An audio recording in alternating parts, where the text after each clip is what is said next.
আসসালামু আলাইকুম। C programming এর নতুন একটি ক্লাসে সবাইকে স্বাগতম। আজকের ক্লাসে আমি দেখাবো কিভাবে কোডের ভিতরে অতিরিক্ত কোনো কিছু লিখতে হয় বা কমেন্ট করতে হয় এবং কিভাবে কোড এরর চেক করতে হয়। তাহলে চলেন শুরু করা যাক। আর আপনারা অবশ্যই ভিজুয়াল স্টুডিও আইডিটা ইনস্টল করে নেবেন। আমি এই ভিডিওর ডেসক্রিপশনে একটা ভিডিওর লিঙ্ক দিয়ে রাখবো, সেটা দেখে দেখে আপনারা ইনস্টল করে নেবেন। আমি সি প্রোগ্রামিংয়ের যাবতীয় কোড ভিজুয়াল স্টুডিও শেখাবো। আসলে আপনি চাইলে কোড ব্লকস ইউজ করতে পারেন, সমস্যা হওয়ার কথা না।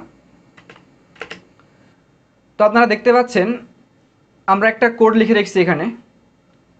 কোডটা আমাদের ঠিকমতো রান করা নাই, কিছু ত্রুটি রয়েছে কোডে। সে ত্রুটিটা কি সেটা আমরা দেখব।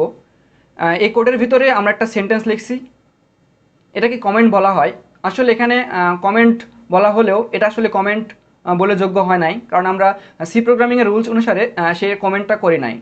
ওকে, সি প্রোগ্রামিংয়ে কোডের ভিতরে যদি আমরা অতিরিক্ত কিছু লিখতে চাই, হ্যাঁ, তাহলে আমাদের দুইটা রুলস আছে। একটা রুলস যদি আমরা সিঙ্গেল লাইনের জন্য একটা লিখি, আর একটা রুলস হলো আমরা যদি মাল্টিপল লাইনের জন্য লিখি বা মাল্টিপল লাইনে যদি কমেন্ট করি। ওকে, তো আমরা এখন সিঙ্গেল লাইনের জন্য কমেন্টটা দেখব। আমরা যদি এক লাইনে বা এই সিঙ্গেল লাইনে যদি কমেন্ট করতে চাই, তাহলে আমাদের সেই কমেন্টের আগে বা যেটা লিখবো সেই সেন্টেন্সের আগে আমাদের ডাবল স্ল্যাশ দিতে হবে। এটি একটি ফরওয়ার্ডের স্ল্যাশ। ওকে, এই ডাবল স্ল্যাশটা আমাদের দিতে হবে। এটা একটি ফরওয়ার্ডের স্ল্যাশ। এই ডাবল স্ল্যাশটা দিলে পারে আমাদের সেইটা কমেন্ট হিসাবে গণ্য হবে এবং আমাদের কোডটা ঠিকমতো রান হবে। ওকে, আপনারা দেখতে পাচ্ছেন এখানে আমাদের কোডটা রান হয়েছে, কিন্তু আগের স্লাইডে এই কোডটা আমাদের রান হয়েছিল না, কারণ এখানে আমরা ডাবল স্ল্যাশ দিয়েছিলাম না। ওকে, আর এরপরে এই কোডটা আমাদের রান হয়েছে, কারণ আমরা এখানে সে রুলসটা ফলো করেছি বা কীভাবে কমেন্ট করতে হয় সেটা জেনেছি। তো আপনারা কোডের ভিতরে যদি এক লাইনে বা এক সেন্টেন্সে কিছু লিখতে চান, তাহলে আপনারা এখানে ডবল স্ল্যাশ বা ডবল ফরওয়ার্ড স্ল্যাশ দিয়ে রাখবেন, তাহলে আপনাদের কোড ভুল হওয়ার সম্ভাবনা নাই। ওকে, এখন আমরা দেখব আমরা যদি ট্রিপল লাইন বা ট্রিপল লাইন বা মাল্টিপল লাইনে কমেন্ট করতে চাই, তাহলে আমাদের কোন রুলসটা ফলো করতে হবে। ওকে, তো লাইনের শুরুতে প্রথমে আপনারা স্ল্যাশ দেন স্টার দিবেন এবং লাইনের শেষে স্টার দেন স্ল্যাশ দিবেন, তাহলে আপনারা এটা মাল্টিপল কমেন্ট হিসাবে গণ্য হবে। ওকে, প্রথমে forward slash, single slash and star, and লাস্টে তিনটা সেন্টেন্স বা চারটা সেন্টেন্স বা মাল্টিপল সেন্টেন্সের শেষে আপনারা স্টার অ্যান্ড স্ল্যাশ দিয়ে দিবেন, তাহলে আপনাদের কোডটা রান করবে। ওকে, আশা করি এটা বুঝতে পেরেছেন। তো আমরা এখন কোডে এরর চেকিং নিয়ে আলোচনা করব। কোডে আমাদের কোনো কিছু ভুল হলে কিভাবে আমরা এরর চেকিং করব বা কোডটা আমরা কিভাবে রিপেয়ার করব। ওকে, তাহলে চলেন শুরু করা যাক। তো প্রথমে আমরা কোডটা লিখে ফেলি।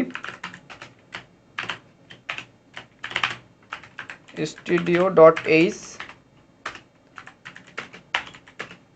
integer main return 0। এখানে আমরা একটা printf ফাংশন নিলাম, printf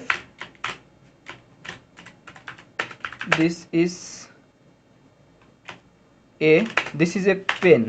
okay, this is a pen, এটা একটি কলম। এটা যদি আমরা লিখি এন্ড এই স্টেটমেন্ট আমরা শেষ করে দিলাম। ওকে, একটা সেমিকোলন দিয়ে স্টেটমেন্ট আমরা শেষ করে দিলাম। এখন আমরা কোডটা রান করে দেখব। কোডটা আমাদের রান হচ্ছে এবং আমরা কোডটা ঠিকমতো রান হয়েছে। ওকে, দিস ইজ মাই পেন। ওকে, কিন্তু আমরা যদি এখানে একটা সেমিকোলন না দিই, তাহলে কোডের কি অবস্থা হয় সেটা আমরা এখন যদি দেখি। রান করলাম,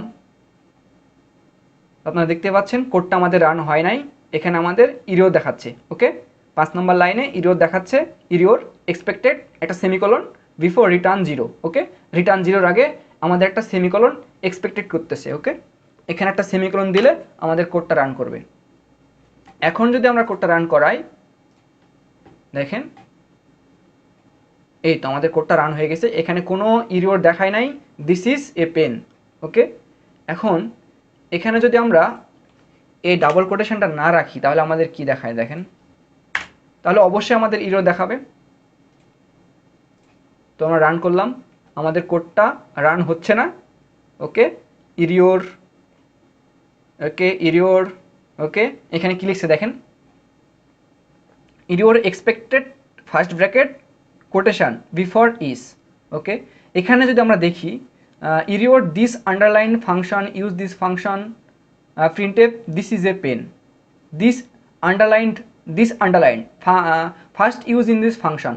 আমাদের এখানে দিসের প্রথমে একটা কোটেশন দিতে হবে, and then this before is a pen, এখানেও আমাদের একটা ডাবল কোটেশন দিতে হবে। ওকে, এখন যদি আমরা ডাবল কোটেশন দিয়ে দিই এখানে, তাহলে আমাদের কোডটা এবার রান হবে। ওকে, তাহলে আপনারা দেখতে পাচ্ছেন এবার আমাদের কোডটা রান হলো। ওকে, তাহলে আপনাদের কোডে কখনো যদি প্রবলেম হয় বা আপনাদের কোডটা রান হচ্ছে না বা কোডে ইরর দেখাচ্ছে, তাহলে আপনারা নিচের লাইনগুলো পড়বেন এবং সেই অনুসারে কোডের দেখবেন যে কোথায় আপনার ভুল হচ্ছে এবং ইররটা চেক করবেন। ওকে, তাহলে আজ এই পর্যন্তই, ধন্যবাদ সবাইকে।